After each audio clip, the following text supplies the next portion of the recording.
게 해가지고 교황청에서 딱 도장을 찍어주면은요, 그 면죄부를 내가 사게 되면은요, 그러면 혹은 죽은 사람도요, 죽은 사람 이름으로 그걸 또 사게 되면은 그 영혼이 연옥에 있다가 그 영혼이 천국으로 이렇게 가게 된다. 엉뚱한 이런 논리를, 이런 것들을 이야기한 것이죠. 근데 상황을 다 따져서 보면은 왜 이런 면죄부를 판매를 했느냐? 성 베드로 성당이 지금도 로마에 너무 웅장하고 아름답게 있거든요. 굉장히 큽니다. 성 베드로 성당을 짓는데 재원이 모자랐습니다. 돈이 모자랐어요. 그래서 교황이 교황청에서 이런 면죄부를 사람들에게 이제 판매하는 것이죠. 어떤 사람은 그거를 뭐 예를 들어서 1,000만 원을 주고 딱 사면은, 야, 나는 이제 내가 면죄부를 샀으니까 내 죄는 용서만 받고 내가 천국 가는구나, 이렇게 사람들이 잘못 생각을 하고 있는 것이죠. 그러다가 우리가 천국 가는 것은 예수님을 영접하고 예수님을 제대로 믿으면 되는 것이거든요. 다른 거 할 게 아무것도 없이 그냥 예수님 내가 잘 믿고 그리고 또 죄사함 받고 하나님께 회개하고 그러면 되는 것인데, 회개해야 되는 사람들이, 정말 하나님 나라 천국 가지 못할 사람들이 면죄부 같은 거 이거 사가지고 돈 주고 사가지고 나 천국 간다 하고 있으면은, 그러다가 죽으면 어떻게 되겠어요? 그건 휴지 쪼가리와 같은 건데 아무런 효력도 없는 것인데, 회개할 기회를 갖지 못하고서 그냥 다 지옥으로 떨어지게 되는 이런 아프고 슬픈 일들이 있었던 것이죠. 이렇게 면죄부를 판매하는 일들이 또한 있었고, 당시에는요, 성경을 읽을 수 있는 자격을 갖고 있는 사람은 사제였습니다. 신부였습니다.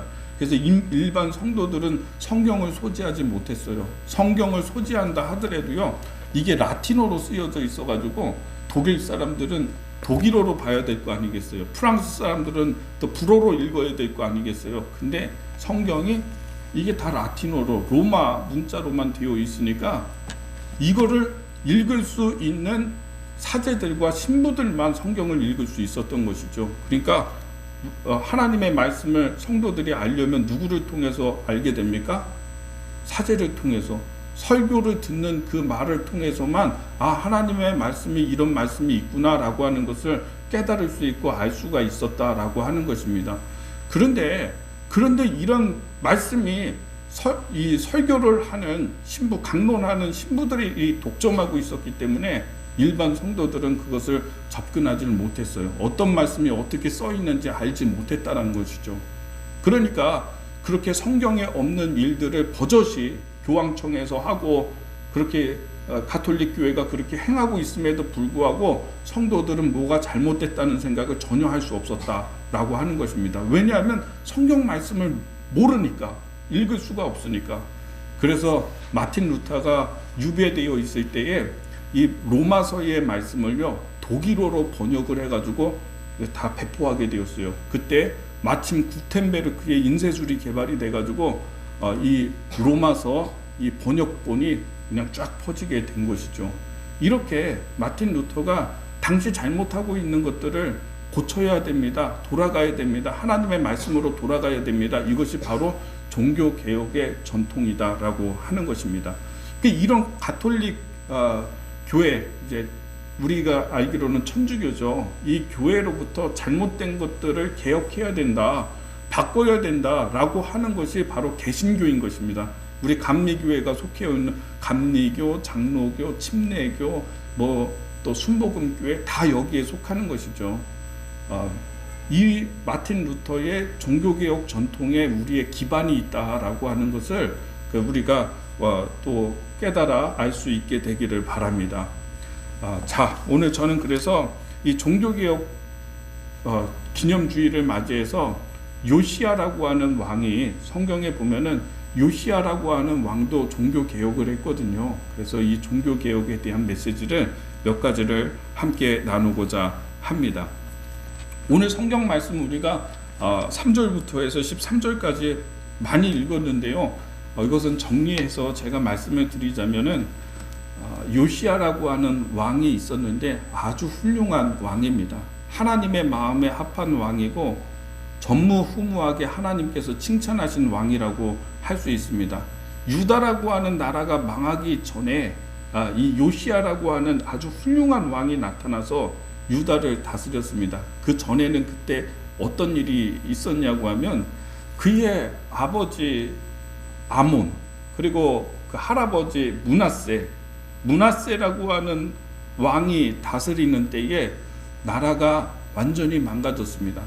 그러니까 종교가 무너진 거죠. 하나님을 섬기는 이런 아름다운 전통을 버리고서 이방신 숭배를 하기 시작을 했습니다. 그리고 이스라엘 유다의 곳곳에 우상을 만들어서 섬기고 이방신을 섬기는 산당을 만들어서 거기서 이방신에게 제사를 드리고 이런 일들이 므낫세 왕 때 일어났거든요. 근데 그 아버지가 누구냐면 므낫세의 아버지가 히스기야 왕이에요. 아주 훌륭한 왕이거든요. 하나님 기뻐하시고 좋아하는 그런 왕인데 말년에 가서 잘못한 것들이 좀 있지만 훌륭한 왕입니다. 그 아버지 때에 하나님 섬기고 제대로 잘 섬기고 나라는 부흥하고 잘 되고 있었는데 그 전통을 버리고 그 아들이 므낫세가 왕이 되고 난 다음부터는 이방신 숭배와 우상 숭배, 이 사람은요 담대해. 얼마나 담대한지 그 우상들을요 하나님을 섬기는 성전에 가지고 들어와서 석상을 세웠어요. 그리고 이방신 섬기는 그런 제단도 만들고, 이 므낫세만 한 일은 아니지만은 다른 왕도 하기도 했지만은 이 사람은 본격적으로 했고, 이 사람이 다스리는 때에 하나님 섬기는 전통이 막 다 사라져 버리게 되었습니다. 그러니까 하나님의 성전에 들어가도요 우상들이 막 있는 거예요. 군데군데. 이 므낫세 왕이 몇 년을 다스렸냐면 50년을 다스렸어요. 이 사람 잘 죽지도 않아. 오래 살면서 통치 기간이 50년이나 됐어요. 근데 이 사람이 악해가지고 죽었는데 그의 아들이 아몬이라고 하는 자가 왕이 됐거든요. 근데 이 사람도 똑같아. 보고 배운 게 그거잖아요. 아버지가 어떻게 하는지 그것만 봤잖아. 그러니까 이 사람도 똑같이 우상 숭배하고 이렇게 된 거예요. 하나님께서 이 아몬은 보시기에 악하니까 2년 만에 이 아몬이 죽습니다. 신하들이 반란 일으켜가지고 죽어요. 그러고 난 다음에 요시야가 왕이 되는데, 요시야가 왕 될 때 나이가 8살이었어요. 초등학교 1학년이 왕이 된 거죠.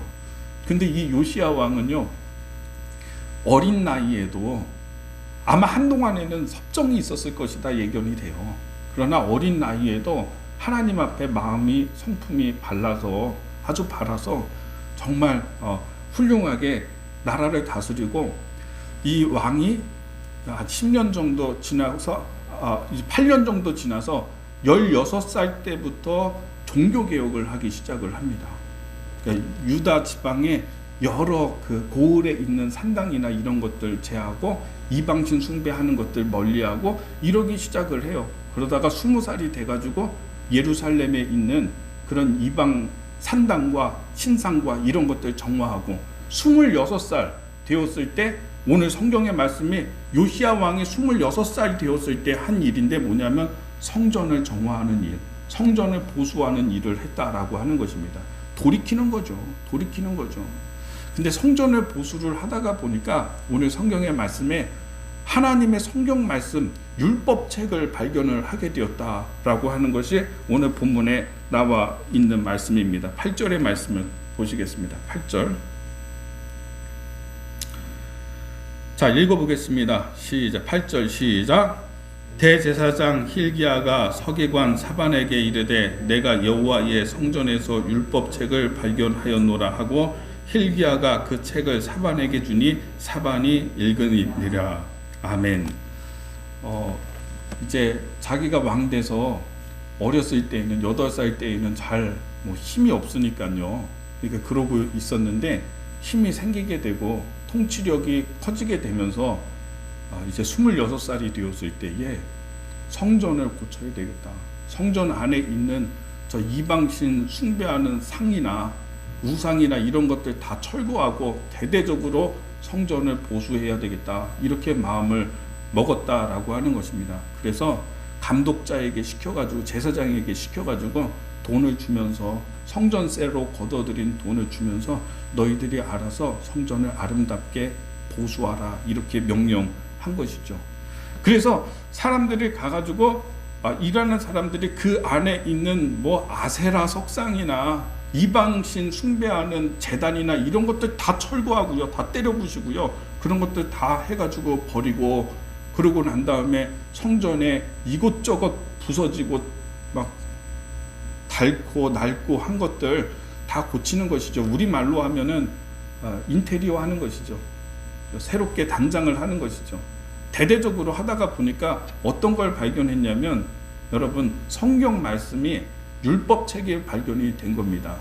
근데 그때 당시에는 우리는 이런 종이책이 있지 않습니까? 넘기는 책이었죠. 근데 그때 당시에 성경 말씀은 양피지에 기록되어져 있어요. 두루마기로. 스크롤이라고 하죠. 그래서 이렇게 다 두루마기가 있는데, 이 두루마기가 어디에서 발견이 됐냐면 헌금궤에 있는 데에서 발견이 되었어요. 막 뜯어 고치고 이거 다 철거하고 하다가 보니까는 그 성경책이 발견이 된 거예요. 자, 여러분 보세요. 이게 무슨 뜻인지를 생각을 해보셔야 돼요. 아니, 하나님의 말씀이 있어야 되는 자리는 어디냐면 지성소에 있어야 돼요. 율법의 말씀에 보면은 하나님의 말씀이, 성경이 있어야 되는 자리는 지성소. 근데 거기에 없고 어디에 있냐? 헌금궤에 있었다라고 하는 것이죠.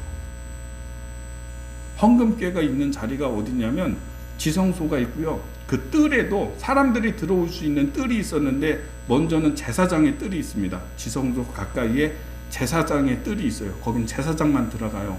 그 다음에 이스라엘의 뜰이 있었는데 거기는 남자들, 이스라엘 남자들이 들어가요.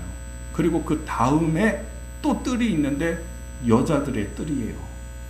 그 여자들 들어오고 이방인 들어오는 그런 뜰이 있어요. 헌금궤가 있는 자리가 그 여자들의 뜰, 거기에 있거든요. 끝에 있는 것이거든요.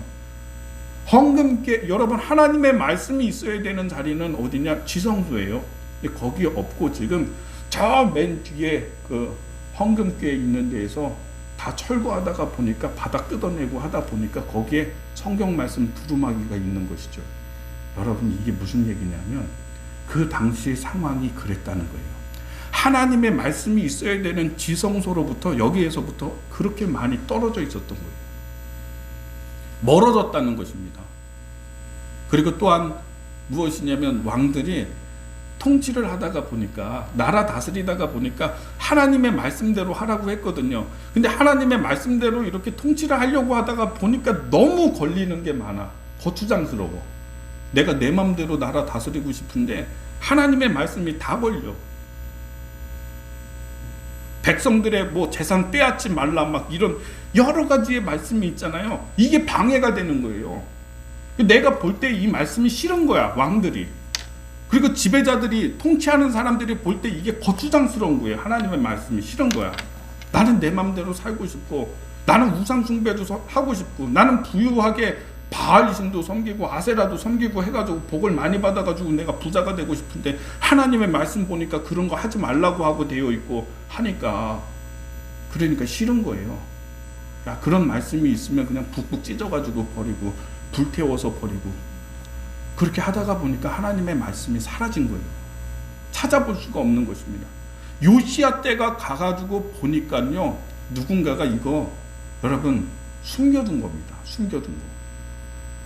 하도 왕들이, 또 하도 사람들이요, 하나님의 말씀을 내 마음에 안 듣는다고 그냥 막 다 뜯어버리고 찢어버리고 불태워버리고 이렇게 하다가 보니까는 이 말씀을 보존해야 되겠다라고 하는 어느 누군가가 이거를 숨기려고 했는데, 지성소에다가 숨겨놓으면은 여기는 좁잖아요. 그렇죠? 발견될 수도 있어요. 등잔 밑이 어둡다고요. 사람들이 많은데, 오히려 많이 왔다 갔다 하는 데가 오히려 더 안전하다 해서, 제가 볼 때는 저 맨 끝에 여성들이 드나드는 헌금궤 있는 데다가 아마 바닥에다가 그걸 이렇게 숨겨두지 않았을까. 근데 그것을 철저하게 철거하고 공사하다가 보니까 이게 발견된 겁니다. 이게 이 시대에 하나님의 말씀의 자리를 말해주고 있는 겁니다. 마틴 루터가 종교개혁했을 때의 그때와 비슷한 것이죠. 하나님의 말씀으로부터 너무 멀리 떨어져 있는 백성들의 삶을 우리가 생각해 볼 수 있는 것입니다. 그래서 그것을 발견해서 어떻게 합니까? 8절의 말씀에 보니까 서기관이 그것을 믿고 그 다음에 이것을 왕에게 전달하게 됩니다. 자, 9절의 말씀 봅니다. 9절부터 10절까지의 말씀을 함께 읽어보겠습니다. 9절부터 시작. 서기관 사반이 왕에게 돌아가서 보고하여 이르되 왕의 신복들이 성전에서 찾아낸 돈을 쏟아 여호와의 성전을 맡은 감독자의 손에 맡겼나이다 하고, 또 서기관 사반이 왕에게 말하여 이르되 제사장 힐기야가 내게 책을 주더이다 하고, 사반이 왕 앞에서 읽음에 왕이 율법책의 말을 듣자 곧 그의 옷을 찢으니라. 아멘. 여러분, 저를 보십시오. 이게 무슨 내용이냐면 율법책을 발견했잖아요. 그래서 이거를 누구에게 가져가냐? 요시야 왕에게 가져가서 서기관이 왕 앞에서 뭐라고 쓰여져 있는지 율법책을, 성경 말씀을 읽었다는 것이죠. 근데 그 읽는 말씀을 지금 요시야가 다 귀로 듣는 것입니다. 눈 감고 듣는데, 근데 이 말씀을 듣다가 보니까 지금까지 우리의 선조들이, 지금까지 우리가 한 게 하나님의 말씀하고 너무 멀리 떨어져 가지고 말씀대로 안 하고 말씀의 반대대로 하고 우상 숭배하고 죄 짓고 이방신 숭배하고 그러고 있구나라고 하는 것을 깨닫게 되는 것이죠.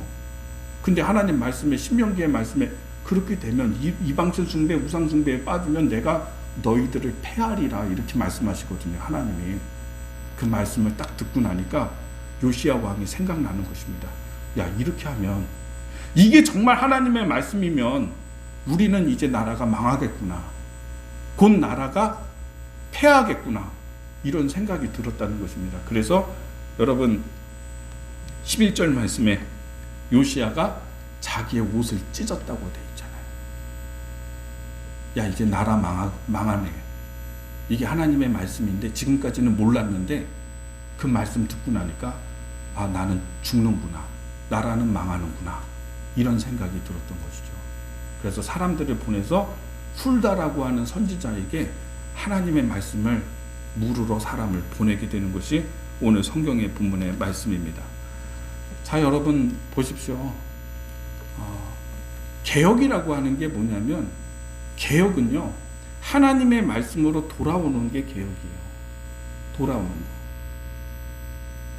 하나님 말씀이 다 그냥 황폐하게 돼가지고 저 뒤에 헌금궤 있는데 거기에 숨겨져 있다가 거기서 발견됐거든요.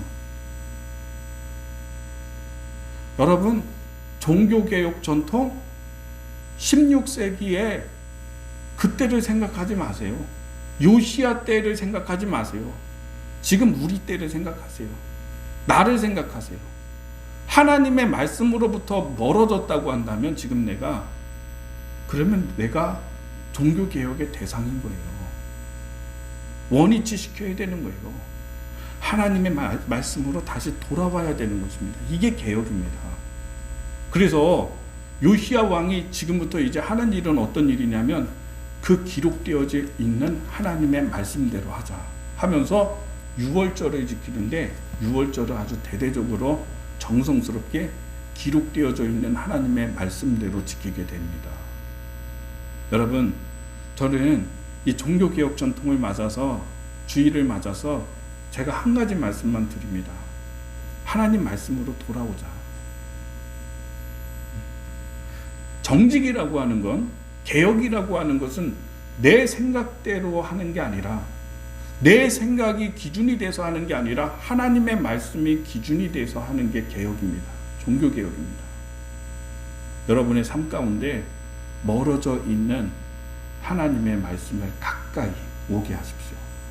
가져오십시오. 그래서 저 멀리 헌금궤 있는데 바닥에 숨겨져 있는 것이 아니라, 감춰져 있는 것이 아니라 나의 삶에 가장 가까운 곳에 하나님의 말씀이 비칠 수 있게 하는 것이 바로 종교개혁이다라고 하는 것이죠. 두 번째입니다. 두 번째는 요시야가 성전을 보수하는 일을 하다가, 그때 그렇게 하다가 율법책을 발견했죠. 저는요, 개혁이 성전을 잘 돌보고 성전을 사랑하고 하는 것도 개혁이라고 생각이 됩니다. 왜냐하면 기능을 하게 만드는 것입니다. 기능을. 지금은 성전의 기능이 다 회파되어져 있었어요. 이방신 신상들 있고, 이방신에게 섬기는 그런 제단이 있고, 성전 안에 있고, 그게 버젓이 있고, 예배의 기능이 다 떨어져가지고 이 기능을 못 하고 있어요. 성전은 여기가 부서지고 저기가 부서지고 했는데도 누군가가 돌보는 사람도 없어요. 낡고 막 문은 떨어지고 하는데 요시야가 너무 마음이 아픈 거예요. 그래서 26살이 되었을 때 내가 성전을 대대적으로 보수하리라 하면서 그 공사를 시작을 했다라고 하는 것입니다. 여러분, 성전 잘 돌봐서 성전 안에서 뭐합니까? 예배드리잖아요. 예배의 기능이 잘 될 수 있게 하는 것도 여러분 그것이 개혁이에요. 그리고 그것이 하나님 사랑하는 길이에요.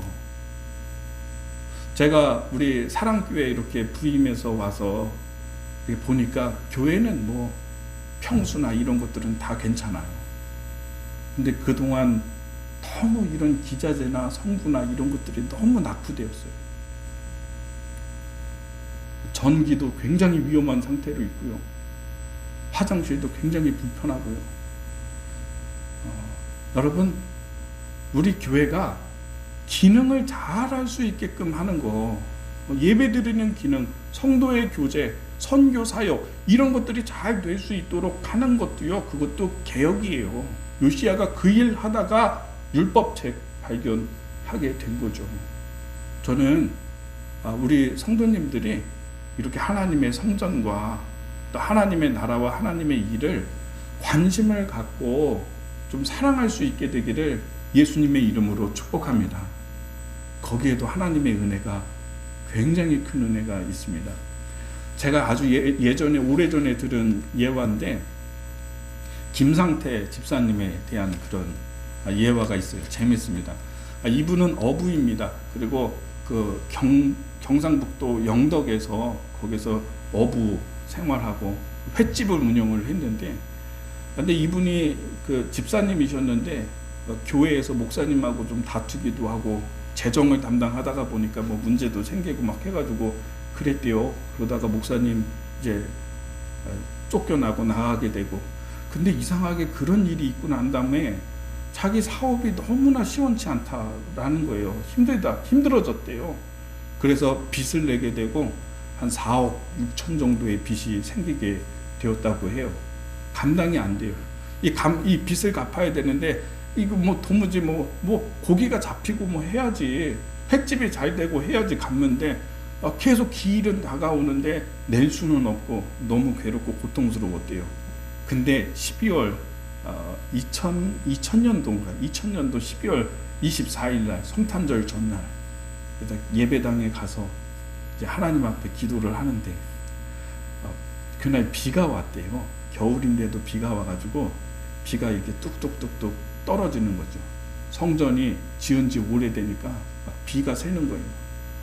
너무 안타까운 마음이 갑자기 들었대요. 그래서 하나님, 나에게 은혜를 주셔서 이 4억 6천 빚 갚게 해주시면은 내가 이 성전을 건축하겠습니다. 이런 서원의 기도를 드렸대요. 그때 그냥 자기도 모르게 그런 얘기가 그냥 나온 거죠. 기도를 한 거죠. 근데 그러고 난 다음에 집에 돌아가서 이제 자는데 새벽에 동생한테 전화가 온 거예요. 바다에 나간, 자기 배 타고 바다 나간 동생에게 전화가 왔는데 이 얘기 들어보니까는 정치 어망이라고요. 그 고정시키는 어망이 있습니다. 그래서 이 입구는 좁고 그 안에는 아주 넓은 그런 거를 이렇게 고정을 시켜 놓은 거죠. 근데 그 어망에서 방어가 크지 않습니까? 한 16kg, 17kg 되는 이런 큰 방어가 몇 마리가 잡혔냐면 2,400마리가 잡힌 거죠. 2,400마리가 그 정치 어망으로 들어와서 자기 동생이 새벽에 나가서 봤더니 이게 엄청나게 잡힌 거예요. 거기에서 막 방어를 다 자기 배에 가득 채워가지고 들어오는데 보니까는 이 배가 잠길 정도로 그렇게 됐다는 것이죠. 그래서 한 번에 못 나르고 2번 걸쳐가지고 2,400마리를 갑판장에다가 이제 이걸 판 거죠. 근데 이거를 살 사람도 없을 텐데 2,400마리 사겠다는 사람도 없을 텐데 어떤 사람이 내가 그거 다 사겠다고. 그래서 잡아온 것을 다 이제 작은 것부터 큰 것까지 다 팔았대요. 근데 그게 얼마가 나왔냐면 5억 6천이 나왔대요. 한 마리당 거의 16만 원꼴로 해가지고 팔아가지고, 그래서 5억 6천이 나온 거죠. 그래서 그거 가지고서 하나님께 서원한 것을 지키려고 자기 빚은 다 갚고, 그리고 뭐 여러 가지 이렇게 또 쓰고 하는 것들 하고 하니까 5억 6천 다 사라졌대요. 아무것도 없대요. 자기가 소원으로 하나님께 간구한 그 내용이 뭡니까? 하나님, 이 빚을 갚게 해주시면은 내가 성전을 건축하겠습니다. 그것 아니었습니까? 그래서 뭐 자기 횟집을 담보로 잡아가지고 성전 건축을 시작을 했다는 것입니다.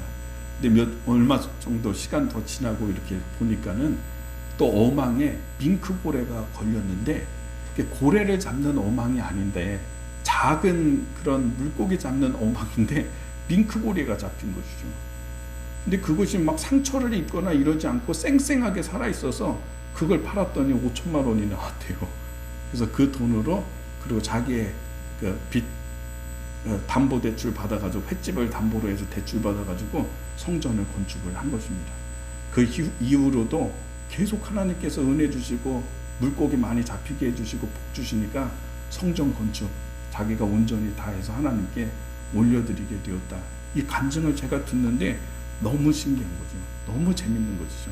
근데 이 정치 어망에 여러분 2,400마리가 잡히려면 어떻게 해야 되냐? 다른 사람들도 정치 어망을 쳐놨어요. 여기도 쳐놓고 여기도 쳐놓고, 자기는 여기다 쳐놨는데 다른 사람의 어망에는 한 마리도 안 들어가고 자기 어망에만 2,400마리가 들어와 있는 거죠.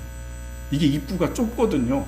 한 번에 그냥 많이 잡는 게 아니라 입구가 좁아서 이게 2,400마리가 잡히려면 이 물고기들이 일렬종대로 헤쳐모여 해가지고 하나씩 들어와야 된대요.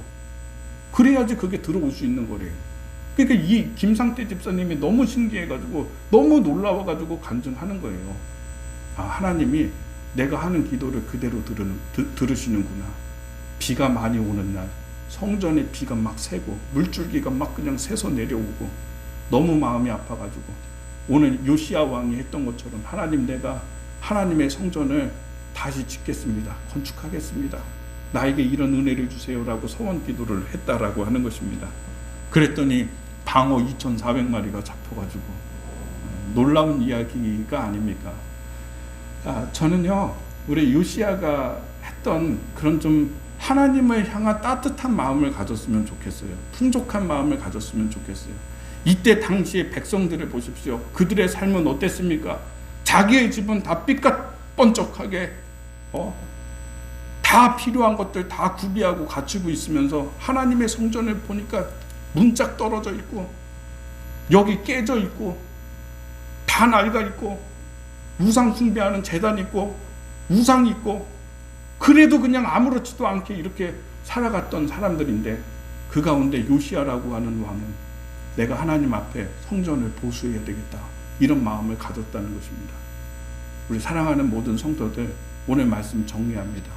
개혁이라고 하는 것은 하나님의 말씀이 우리의 중심이 되는 게 개혁이다. 하나님의 말씀대로 나의 잘못된 것들을 고치는 게 개혁이다. 오늘 이 말씀 생각하고 하나님의 성전을 잘 돌보는 것도 개혁이다. 오늘 이 말씀을 생각하고 하나님께 충성할 수 있는 여러분의 삶이 되기를 예수님의 이름으로 축복합니다.